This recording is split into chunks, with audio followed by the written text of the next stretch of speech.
Hello guys, welcome back to my YouTube channel. उम्मीद है कि आप सब खैरियत से होंगे। तो गाइस, जैसा कि आप सब जानते हैं कि पीएमए 152 लॉन्ग कोर्स की इनिशियल टेस्ट चल रहे और हमारी एक्सपीरियंसेस की सीरीज स्टार्ट है। तो एक्सपीरियंसेस शेयर करने का मकसद यही होता है कि एक तो ये काफ़ी इंपॉर्टेंट और रिपीटेड एमसीक्यूज़ होते हैं और दूसरा इनके आने के चांसेस काफ़ी ज़्यादा होते हैं टेस्ट में। तो हमने पहले भी एक्सपीरियंसेस की काफ़ी वीडियोज़ अपलोड की है, जिसमें 17 मई से लेकर 26 मई तक कंप्लीट एक्सपीरियंसेस सीरीज़ की जो वीडियोस है वो अपलोडेड है। उसमें हमने काफ़ी इंपॉर्टेंट और रिपीटेड एमसीक्यूज़ को डिस्कस किया था। अगर आपने टेस्ट की कोई थोड़ी सी भी तैयारी नहीं की है, लेकिन अगर आप ये एक्सपीरियंसेस कर लेते हैं तो इंशाल्लाह आपका टेस्ट ज़रूर क्लियर होगा, क्योंकि इसमें काफ़ी इंपॉर्टेंट और रिपीटेड एमसीक्यूज़ को हमने डिस्कस किया था।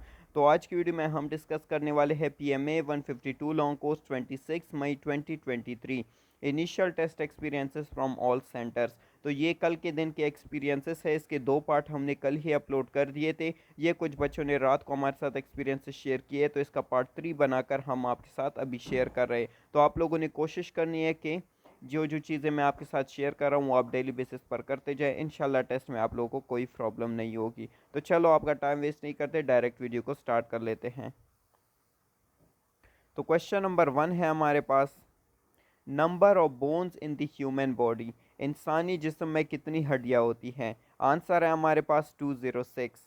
क्वेश्चन नंबर 2 है हमारे पास, Gwadar was bought from dash. Gwadar किन से खरीदा गया था? आंसर है हमारे पास ओमान। क्वेश्चन नंबर 3 है हमारे पास, असदुल्ला मीन्स। असदुल्ला की मायने क्या है? आंसर है हमारे पास लॉइन ऑफ अल्लाह। उसके बाद क्वेश्चन नंबर 4 है हमारे पास, विच इज़ द हाईएस्ट पास इन पाकिस्तान। पाकिस्तान का सबसे बड़ा पास कौन सा है? आंसर है हमारे पास हंजरे पास। क्वेश्चन नंबर 5 है हमारे पास, boxer Muhammad Ali belong to which country. Boxer Muhammad Ali किस कंट्री से बिलोंग करता है? आंसर है हमारे पास ब्रिटिश। क्वेश्चन नंबर 6 है हमारे पास, विच पास सेपरेट पाकिस्तान फ्रॉम तजाकिस्तान। कौन सा ऐसा पास है जो पाकिस्तान को तजाकिस्तान से सेपरेट यानी कि अलग करता है? आंसर है हमारे पास वहान पास। तो ये काफ़ी इंपॉर्टेंट और रिपीटेड एमसीक्यूज़ है। पिछले कोर्सेज़ में भी ये काफ़ी बार आ चुका है और इस कोर्स में भी ये 2-3 बार रिपीट हो चुका है। तो आप लोगों ने कोशिश करनी है कि जो जो एमसीक्यूज़ मैं आपको हाईलाइट कर रहा हूँ ये आप लोगों ने लाजमी तौर पर याद रखने हैं टेस्ट में। उसके बाद क्वेश्चन नंबर 7 है हमारे पास, longest river of Kabul. Kabul की सबसे बड़ी रिवर कौन सी है? आंसर है हमारे पास हेलमंड रिवर। क्वेश्चन नंबर 8 है हमारे पास, first president of Muslim League. Muslim League का पहला प्रेसिडेंट कौन था? आंसर है हमारे पास आगा खान III। और मुस्लिम लीग के बारे में ये भी पूछा जाता है कि कायद आज़म ने मुस्लिम लीग कब ज्वाइन की थी? तो उसका आंसर है 1913, यानी कि 1913 में कायद आज़म ने मुस्लिम लीग ज्वाइन की थी। उसके बाद क्वेश्चन नंबर 9 है हमारे पास, हज़रत Ayesha is the daughter of. हज़रत आयशा किन की बेटी थी? आंसर है हमारे पास हज़रत अबू बकर रज़ी ताला अन्हा। उसके बाद इसके साथ साथ एक और भी क्वेश्चन पूछा जाता है कि हज़रत Hafsa was the daughter of. हज़रत हफ्सा किन की बेटी थी? तो वो है हज़रत उमर रज़ी ताला अन्हा। क्वेश्चन नंबर 10 है हमारे पास, हु रिसाइटेड सूरह मरियम बिफोर नजाशी। आंसर है हमारे पास हज़रत जाफ़र रज़ी ताला अन्हा। उसके बाद क्वेश्चन नंबर 11 है हमारे पास, फाइ इज़ डैश। फाइ क्या चीज़ है? आंसर है हमारे पास इरेशनल नंबर, यानी कि फाइ एक इरेशनल नंबर है। क्वेश्चन नंबर 12 है हमारे पास, Kalimullah is the title of. Kalimullah किस पैगंबर का टाइटल है? आंसर है हमारे पास हज़रत मूसा अलैहिस्सलाम। और एक क्वेश्चन ये भी पूछा जाता है कि which prophet came during the era of फ़िरऔन। फ़िरऔन के ज़माने में कौन सा पैगंबर आया था? तो उसका भी आंसर है हज़रत मूसा अलैहिस्सलाम। क्वेश्चन नंबर 13 है हमारे पास, first Pakistani women to conquer Mount Everest. Pakistan की पहली हवा खातून कौन थी जो माउंट एवरेस्ट पर चढ़ी थी? आंसर है हमारे पास समीना बेग। और ये भी काफ़ी इंपॉर्टेंट और रिपीटेड एमसीक्यूज़ है। पिछली बार भी ये काफ़ी बार जो पिछले कोर्सेज गुजरे हैं उनमें भी ये काफ़ी रिपीट हो चुका है और इस बार भी ये काफ़ी बार आ चुका है। तो आप लोगों ने कोशिश करनी है कि इस एमसीक्यूज़ को याद रखना है आपने। क्वेश्चन नंबर 14 है हमारे पास, who was the last Mughal emperor. Mughal सल्तनत का आखिरी बादशाह कौन था? आंसर है हमारे पास बहादुर शाह जफ़र। इसके अलावा एक ये भी क्वेश्चन पूछा जाता है कि मुग़ल सल्तनत का पहला बादशाह कौन था? तो वो था बाबर। तो ये दो क्वेश्चन भी काफ़ी इंपॉर्टेंट और रिपीटेड है और पूछे जाते हैं।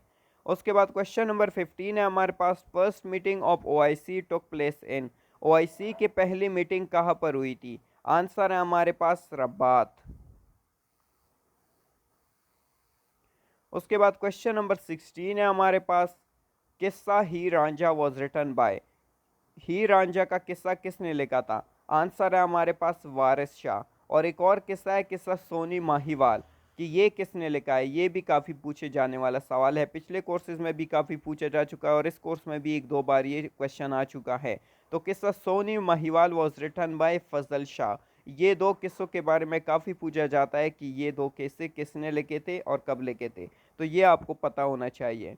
उसके बाद क्वेश्चन नंबर 17 है हमारे पास, after which event Shimla agreement was sign.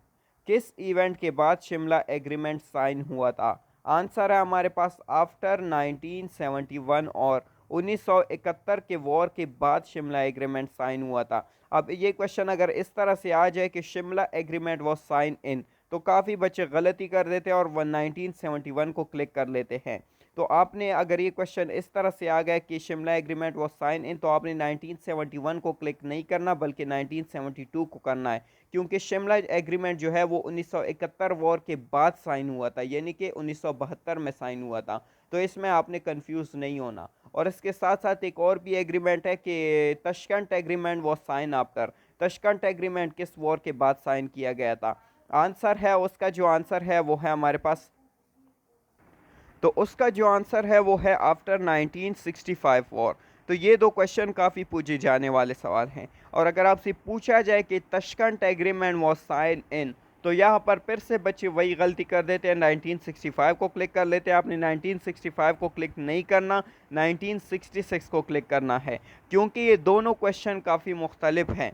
एक बार आपसे पूछा जाता है कि किस चीज़ के किस इवेंट के बाद साइन हुआ था, तो इवेंट जो है वो 1971 और 1965 वॉर है। लेकिन अगर आपसे पूछा जाए कि कब साइन हुआ था, तो उसमें आपने ईयर का नाम बताना है, यानी कि Shimla agreement was sign in 1972 और Tashkent agreement was sign in 1966। तो ये दो बातें आपने याद रखनी है, क्योंकि काफ़ी बच्चे ये यहाँ पर नर्वस हो जाते हैं और कंफ्यूज हो जाते हैं, जिसकी वजह से उनके दो एमसीक्यूज़ गलत हो जाते हैं। और उसके साथ साथ अभी जो पिछले दिनों कुछ बच्चों ने मैसेजेस किए थे और उन्होंने एक दो एमसीक्यूज़ में गड़बड़ की थी, जिसमें से दो जो थे ना, एक कैपिटल ऑफ ऑस्ट्रेलिया और कैपिटल ऑफ ऑस्ट्रिया, इन दोनों एमसीक्यूज़ में उन लोगों ने काफ़ी गड़बड़ की थी और तकरीबन मैक्सिमम बच्चे गलत करके आए थे। तो ऑस्ट्रेलिया का जो कैपिटल है वो है कैनबेरा और ऑस्ट्रिया का जो कैपिटल है वो है वीना। इन दो एमसीक्यूज़ में आप लोगों ने मिस्टेक नहीं करनी और इन दोनों को याद रखना है। आपको अगर एक की भी कैपिटल याद हो तो आप दूसरे को आराम से कर सकते हैं, यानी कि उन्होंने ऑस्ट्रिया में कैनबेरा लिख दिया था और ऑस्ट्रेलिया में वीना लिख दिया था, तो इस वजह से उनके एमसीक्यूज़ गलत हो गए थे। लेकिन आपने अपने माइंड को खोलना है और कुछ जो बस थोड़ा सा आप याद करें, लेकिन अच्छा याद करें, आप लोगों ने ज़्यादा प्रेशर नहीं डालना। उसके बाद क्वेश्चन नंबर 18 है हमारे पास, how many countries are there in European Union. European Union में कितनी कंट्रीज़ हैं? आंसर है हमारे पास 27। क्वेश्चन नंबर 19 है हमारे पास, कैपिटल सिटी ऑफ इजिप्ट।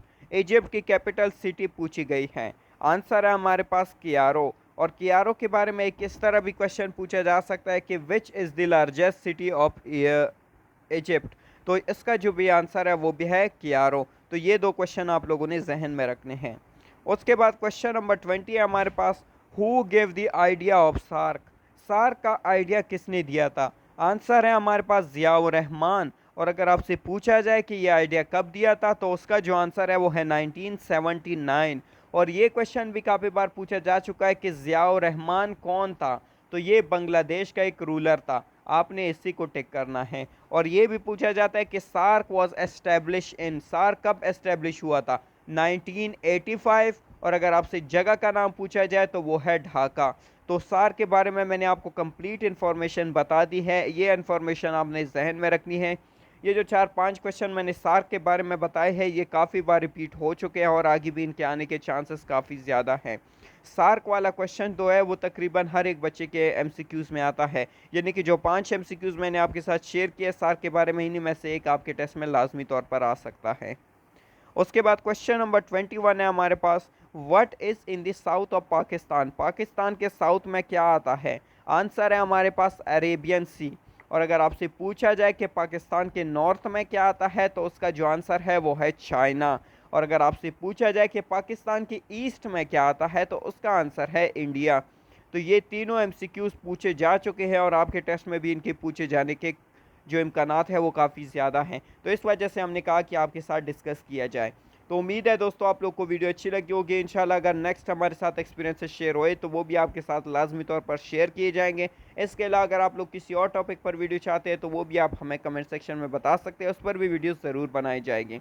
तो दोस्तों उम्मीद है कि वीडियो अच्छी लगी होगी। वीडियो अच्छी लगी है तो वीडियो को लाइक करें, ज़्यादा से ज़्यादा शेयर करें ताकि और भी लोगों की हेल्प हो सके। और अगर आप चैनल पर नए हैं तो चैनल को सब्सक्राइब कर दें और बेल के आइकन को दबाना मत भूलिएगा ताकि मेरी तरफ से आने वाले ऐसे इंटरेस्टिंग वीडियोस का नोटिफिकेशन आपको हर वक्त और हर जगह मिलता रहे। तो दोस्तों आज की वीडियो पर एंड करेंगे, मिलते हैं नेक्स्ट में, तब तक के लिए खुदा हाफिज़। Thank you guys.